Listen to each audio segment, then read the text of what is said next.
आप सभी को मेरा नमस्कार। मैं हूं कन्फर्म क्लासेस से प्रिंस दुबे और आप सभी का बहुत बहुत स्वागत है आपके अपने क्लासेस में, कन्फर्म क्लासेस में। और आज मैं आपको सिखाने जा रहा हूं लाभ हानि के टाइप 6 के क्वेश्चन। इसके पहले मैंने आपको टाइप 5 तक सिखा रखा है। जो भी बच्चे आज हमारे चैनल पर नए हैं वो इस वीडियो को देखने से पहले बाकी की वीडियो देख लें, ताकि आपको कॉन्सेप्ट बेहतरीन तरीके से समझ में आए और आने वाले एग्जाम में आप लाभ हानि से रिलेटेड क्वेश्चन को बेहतरीन तरीके से बना पाओ। और जो भी बच्चे Madhya Pradesh police, SSC GD constable, Agniveer या अन्य कोई प्रतियोगी परीक्षाओं की तैयारी कर रहे हैं और उनकी गणित और रीजनिंग एकदम जीरो है, उन्हें बिल्कुल भी गणित और रीजनिंग समझ में नहीं आती है या फिर पहले नहीं की है, तो वो जुड़ जाएं हमारे साथ और बेहतरीन तरीके से स्टेप बाय स्टेप आप सीखें, चाहे वो कोई छोटा कॉन्सेप्ट हो, बड़ा कॉन्सेप्ट हो। मैं आपको विश्वास दिलाता हूं कि अगर आप लगातार हमारे साथ जुड़े रहे तो आप बेहतरीन तरीके से कॉन्सेप्ट को क्लियर कर पाएंगे और आज जीरो से हीरो हो जाएंगे। तो चलिए ज्यादा वक्त ना लेते हुए शुरू करते हैं हम हमारा आज का पहला प्रश्न। और ये रहा हमारा आज का पहला प्रश्न कंप्यूटर स्क्रीन पर। रमेश ने कुछ वस्तुएं 5 रुपए में 4 के भाव से खरीदी। 5 की 4 खरीद लाई।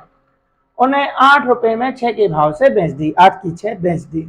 अब बताओ पूरे क्रय विक्रय में, पूरे सौदे में उसे लाभ हुआ है कि हानि? उसे लाभ हुआ है कि हानि?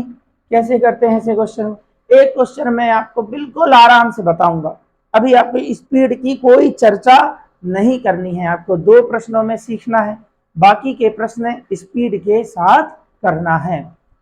तो चलिए कैसे करना होता है। तो पहले हम बिल्कुल आसान भाषा में समझेंगे कि यहाँ पे लिखना होता है रुपए और एक साइड लिखना होता है मात्रा। मात्रा यानी कि इंग्लिश में बोलेंगे कि यहाँ प्राइस लिखना है, यहाँ क्वांटिटी लिखना है। तो पहले केस में हमने खरीदा है, खरीदा है मतलब क्रय मूल्य। कैसे खरीदा है? 5 रुपए में 4 के हिसाब से खरीदा है। 5 रुपए में 4 वस्तु खरीद लाए। उसके बाद हमने बेचा है, और बेचा कैसे है? 8 रुपए में 6 के भाव से बेचा है, यानी यहां लिखना है आपको 8 और कितना? 6। अब देखो ऐसे क्वेश्चन में क्या होता है कि आप मुझे बताओ, आप जितनी वस्तुओं को खरीदेंगे उतनी ही वस्तु बेचेंगे। तो हम जितनी वस्तु खरीदते हैं उतनी ही बेचना होता है, यानी कि जब तक मात्रा को आप बराबर नहीं करेंगे तब तक आप क्लियर ही नहीं कर पाएंगे कि लाभ हो रहा है कि हानि। अब यहाँ तो दिख रहा है कि 5 की वस्तु 8 में बेची, लेकिन मात्रा भी तो बढ़ गई, तो मात्रा को कर लो बराबर। जैसे मैंने कहा फॉर एग्जाम्पल कि मैंने 10 पेन 25 रुपए के खरीदे और मैंने 10 के 10 पेन 30 रुपए में बेच दिए, तब आप कह पाओगे कि 10 पेन से क्या लेना देना, सीधा 25 रुपए में खरीदा है, 30 रुपए में बेचा है, 5 रुपए का आपने लाभ कमाया है। तो अगर मात्रा बराबर होती है, क्वांटिटी बराबर होती है, तब हम आसानी से बता पाते हैं कि हमें लाभ होगा कि हानि। इसलिए हमें करना है मात्रा बराबर। और मात्रा बराबर आप करा सकते हैं गुणा करके, यानी कि ऊपर 6 का करा दो, नीचे 4 का, तब भी आपकी बात बन जाएगी। लेकिन और अच्छा तरीका है, क्या ऐसी कोई संख्या है जो 4 और 6 के पहाड़े में आती हो? आप कहेंगे जी सर ऐसी संख्या है 12, यानी 4 को भी गुणा करके 12 बनाया जा सकता है और 6 को भी गुणा करके 12 बनाया जा सकता है। आपको ये 12 के बारे में सोचना पड़ेगा, यानी कि 4 को 12 बनाने के लिए 4 दिया 12 और 6 को 12 बनाने के लिए 6 दूनी 12। क्यों कर रहे? मात्रा बराबर कर रहे। तो ऐसी संख्या ढूंढो जो 6 और 4 के पहाड़े में आती हो, वह संख्या है 12। 4 या 12, 6 दूनी 12। अब इस 3 का गुणा पूरी लाइन में कराना है, ऐसे नहीं करना है कि यहीं बस करा के चले गए। 3 5 हो गया 15 और 3 चौके हो गया हमारा 12। 2 अट्ठे हो जाएगा यहाँ पे 16 और 2 6 हो गया 12। और पुराने अनुपात से कोई लेना देना नहीं है, उसे काट दो और यहाँ पे लिखो कॉस्ट प्राइस, सेलिंग प्राइस, क्रय मूल्य, विक्रय मूल्य। अब समझो आप 15 रुपए में 12 पेन खरीदे, 15 रुपए में 12 पेन खरीदे। 12 के 12 पेन जब हमने बेच दिए, पूरे उठा के बेच दिए, कितने रुपए में बेच दिए? 16 में। तो सवाल बन गया बिल्कुल पहले टाइप का। 15 रुपए की वस्तु को 16 रुपए में बेचा है, 1 रुपए का लाभ होगा। यानी कि अगर मात्रा बराबर होती है तो मात्रा से कोई लेना देना नहीं होता है। यहाँ पे मात्रा बराबर नहीं थी, क्वेश्चन के हिसाब से तो थी लेकिन अपने अनुपात में नहीं थी, इसलिए मात्रा को किया है बराबर। तो मात्रा बराबर हो गई है। अब मात्रा से लेना देना नहीं है। 15 रुपए की वस्तु को 15 रुपए की वस्तु को 1 रुपए के लाभ पर बेचा है, तब लाभ प्रतिशत 1। लाभ प्रतिशत निकालो या हानि प्रतिशत, बटे में लिखना है किराया मूल्य, और किराया मूल्य कितना है 15। बन गई भिन्न, बनाना है प्रतिशत, गुणा कराएंगे 100 का। 5 से 3 बार जाएगा, 5 दूनी 10, शून्य का शून्य, यानी आने वाला है 20 बटे में 3। और हल करेंगे 30 6 18, शेष फल बचेगा 2 बटे 3। प्रतिशत बन गया। क्या है ये 15 की वस्तु 16 में, यानी कि ये क्या है हमारा, ये हमारा है लाभ। देखो कहाँ है भाई लाभ, 6 सही 2 बटे 3 प्रतिशत का होगा लाभ। उम्मीद है आपको बिल्कुल एक एक स्टेप बिल्कुल बारीकी के साथ समझ में आया होगा। हमें सीखना बिल्कुल ऐसे ही होता है, अच्छे आराम से एक एक स्टेप।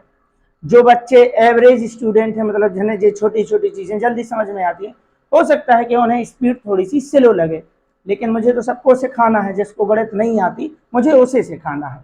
चलिए अगला क्वेश्चन, ये देखो अगला क्वेश्चन देखो, बिल्कुल वैसे ही है। 10 रुपए में 12 अंडे खरीदे, 20 में 16 अंडे बेचे। तो जितने खरीदते हैं उतने ही बेचना है, मात्रा को बराबर रखना है, तब जाके आप इसके आंसर को बता पाएंगे।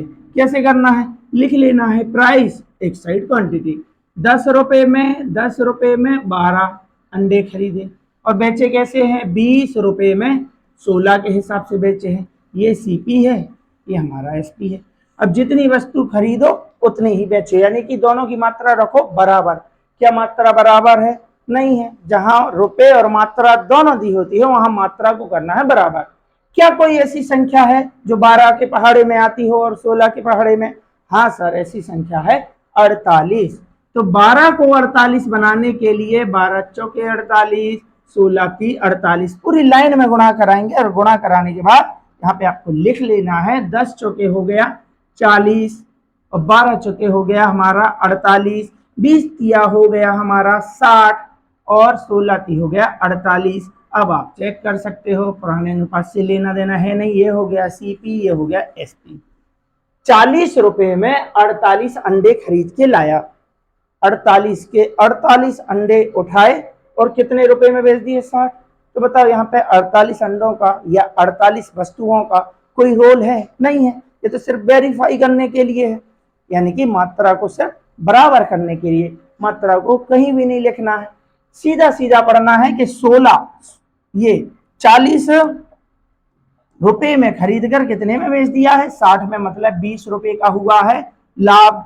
कितने पे हुआ है, हमेशा क्रय मूल्य पे होता है लाभ प्रतिशत हो या हानि प्रतिशत, यानी कि 40। 20 एकम 20 दूनी 40, 1/2 का मतलब होता है 50%। लेकिन जिनको नहीं मालूम है आगे देखो, बन गई भिन्न, बनाना है प्रतिशत, गुणा कराएंगे 100 का।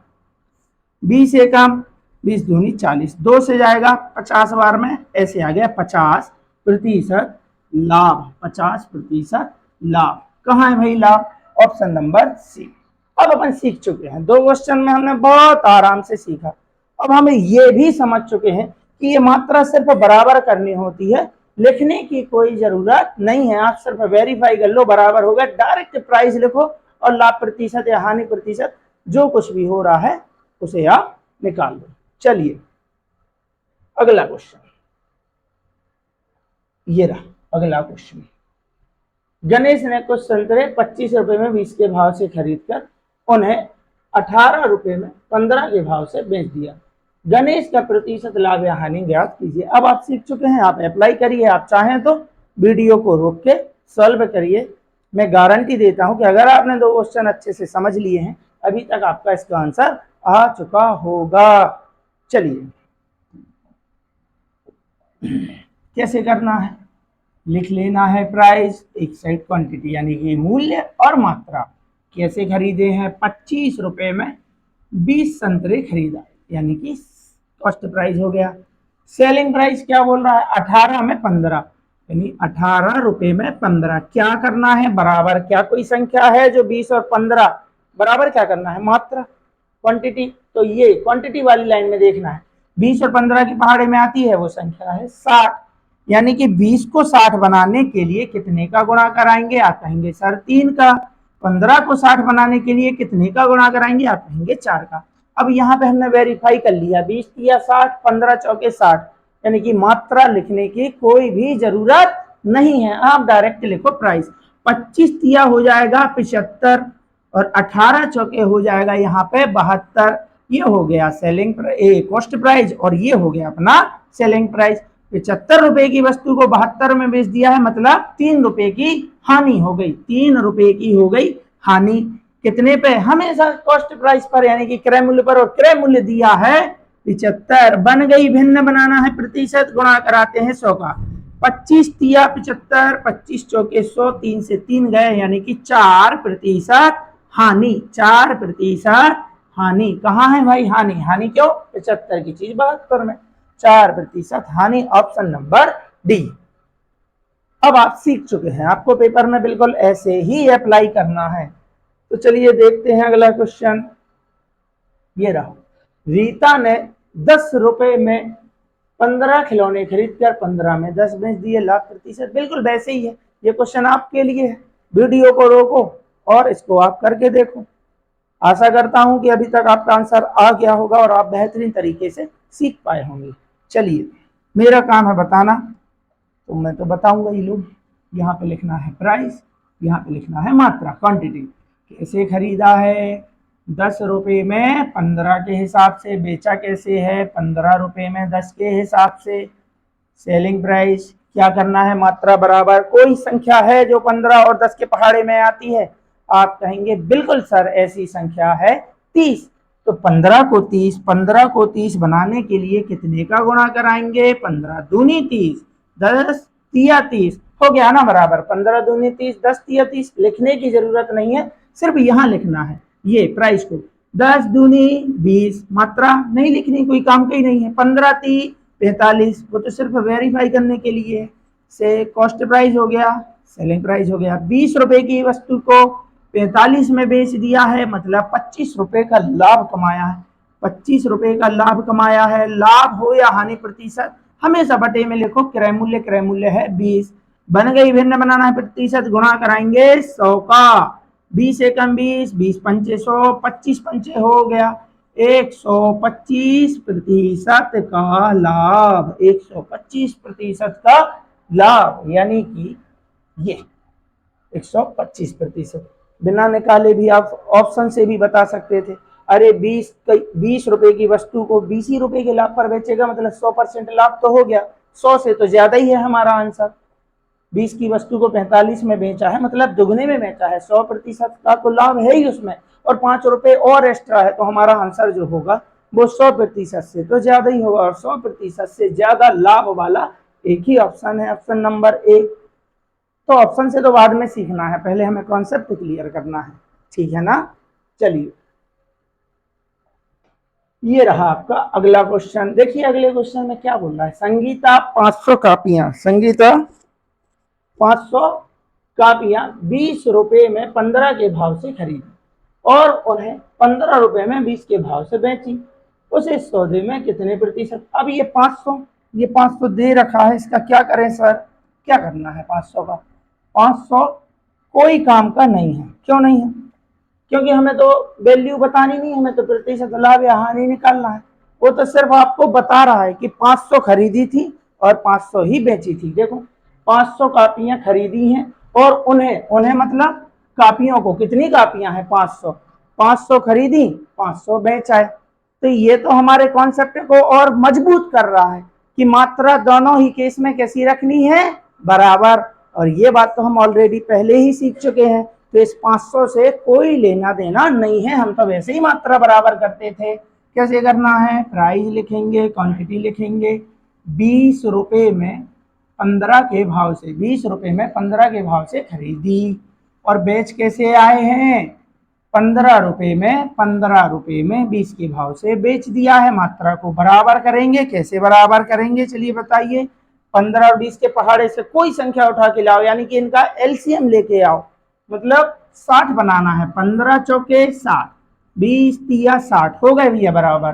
तो इसको लिखने का कोई मतलब नहीं है, आप डायरेक्ट प्राइस लिखो। 20 चौके हो गया अपना 80 और 15 ती हो गया अपना 45 यानी कि कॉस्ट प्राइस हो गया 80, सेलिंग प्राइस हो गया 45। तो कितने रुपए की हानि हो गई है? आप कहेंगे सर 35 रुपए की हानि हो गई है। 35 रुपए की हानि हो रही है कितने पर? कॉस्ट प्राइस पर। कॉस्ट प्राइस है 80, बन गई भिन्न बनाना है प्रतिशत, गुणा कराएंगे 100 का, शून्य से शून्य गया, 2 से जाएगा, 4 से 2 से जाएगा 4 बार में, और 2 पंचे हो गया अपना 10। 35 पंचे आपको करना है, 3 पाँचे 15 यानी 30 पंचे 150, 55 25 यानी 175 बटे में 4, और 4 से आप इसको भाग करा दो। 4 चौके 16 बच गया, 1 हो गया 15, 4 तिया 12, शेष फल बचेगा 3 बटे 4 प्रतिशत। 43 सही 3 बटे 4 प्रतिशत की हानि। 80 की चीज 45 में बेचा था ना, यहां से पता चलेगा कि हानि है कि लाभ। कहाँ है भाई? 43 सही 3 बटे 4 प्रतिशत की हानि। चलिए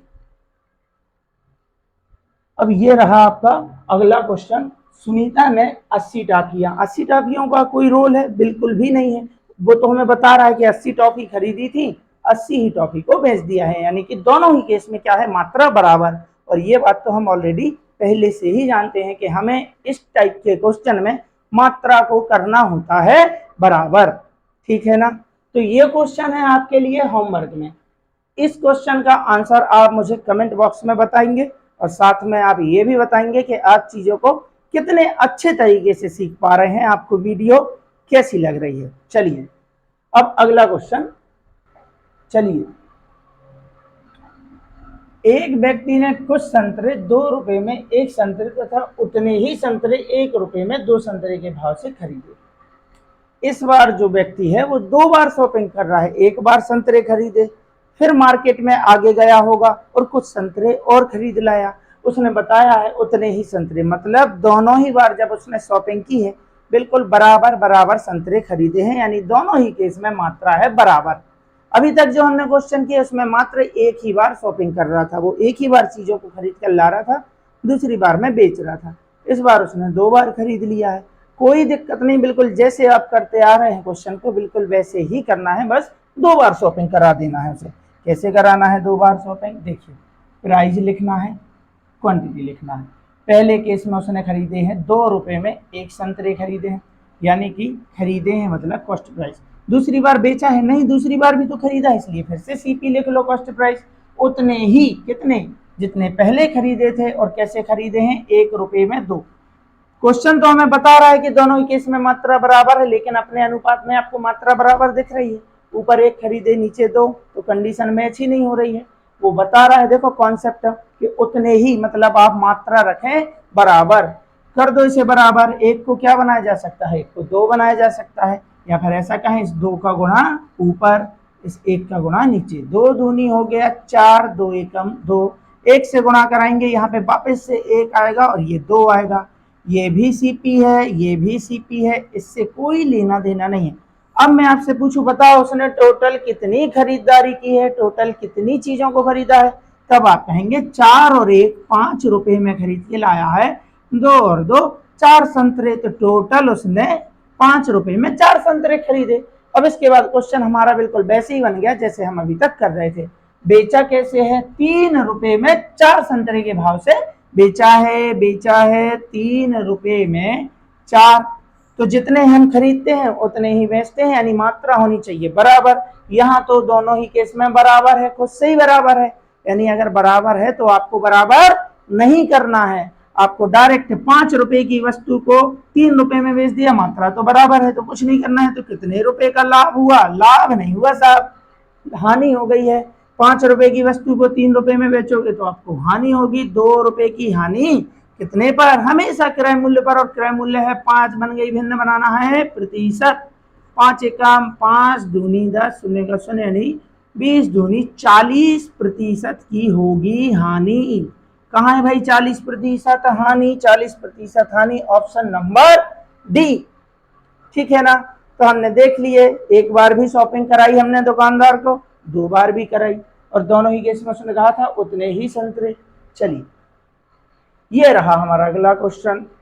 कब आया है? एसएससी सीजीएल में पूछा गया था 2022 में। चलिए, एक दुकानदार 5 रुपए में 4 की दर से 60 पेंसिल खरीदता है, 3 रुपए में 2 की दर से 60 पेंसिल खरीदता है। क्या इस 60 का सवाल से कोई लेना देना है? बिल्कुल भी नहीं। वो सिर्फ आपको ये बताना चाहता है कि दोनों ही केस में उसने 60 पेंसिल खरीदी, यानी दोनों ही केस में उसने मात्रा को बराबर रखा है। दोनों ही केस में आपको मात्रा को बराबर रखना है। ये हमारे कॉन्सेप्ट को और मजबूत कर रहा है। पहले भी 60 पेंसिल खरीदी है, बाद में भी 60 पेंसिल खरीदी है, यानी कि 2 बार शॉपिंग की है। तो हमें लिख लेना है प्राइस। प्राइस क्या है, क्वांटिटी क्या है, लिखो। 5 रुपए में 4 की दर से खरीदा है सीपी, और दोबारा भी खरीदा है। कैसे खरीदा है? 3 रुपए में 2 की दर से खरीदा है। अब जब हमें क्वेश्चन खुद ही बता रहा है कि दोनों ही केस में मात्रा है समान, आपकी मात्रा यहाँ पे समान है क्या? बिल्कुल भी नहीं है।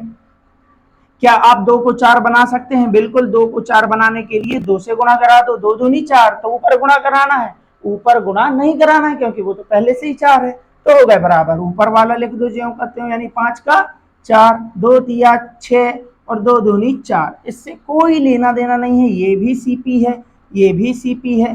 तो टोटल कितनी खरीदारी हो गई? 5 और 6 11 रुपए में 4 और 4 8, 4 और 4 8 पेंसिल खरीद के आ चुका है, यानी टोटल सीपी हमारे पास हो गया। उसके बाद बिल्कुल वैसे करना है जैसे हम करते आ रहे थे। बेचा कैसे है? कैसे बेचा है? बेचा है 4 रुपए में 3 की दर से, 4 रुपए में 3 की दर से।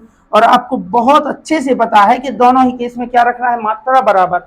जितनी चीजें आप खरीदते हो उतनी ही चीजें आपको बेचना है, तभी आप बता पाओगे कि लाभ हो रहा है कि हानि, यानी मात्रा को बराबर। कैसे करते हैं मात्रा को बराबर? 8 और 3 को एक समान संख्या में बना दो। क्या बना सकते हो? 24। 8 में 3 का गुणा करा दो इस 3 का, और नीचे करा दो आप 8 का। 8 तिया 24, तिया 24 बराबर होगा। इसको डबल से नहीं लिखना है, डायरेक्ट लिखेंगे। 11 तिया हो गया हमारा 33, और 8 चौके हो गया हमारा 32, यानी 33 रुपए की वस्तु को 32 रुपए में बेच दिया है 1 रुपए की हानि पर। 1 रुपए की हानि। हमेशा क्रय मूल्य, ये हमारा सीपी है, ये हमारा एसपी है, यानी 33 लिखना है। बन गई। भिन्न बनाना है, प्रतिशत गुणा कराएंगे 100 का, तो 100 एकम 100 बटे में आएगा 33। 33 से भाग कराओगे, 33 तिया 99, शेषफल बचा 1 बटे 33 प्रतिशत की होगी हानि। 3 सही 1 बटे 3 प्रतिशत हानि। 3 सही 1 बटे 33 प्रतिशत हानि। Option number D. उम्मीद है आप क्वेश्चन को बना पाए होंगे और बेहतरीन तरीके से सीख पा रहे होंगे। आप इनकी प्रैक्टिस करना, और जब भी ये क्वेश्चन लाभ हानि से कोई भी क्वेश्चन आपके पेपर में आएगा तो आप उसे बेहतरीन तरीके से बना पाओगे। तो चलिए फिर मिलते हैं हम अपनी अगली क्लास में। तब तक के लिए आप बेहतरीन तरीके से पढ़ते रहिए, और वीडियो अगर आपको पसंद आती है तो वीडियो को शेयर करें, लाइक करें। चलिए, धन्यवाद।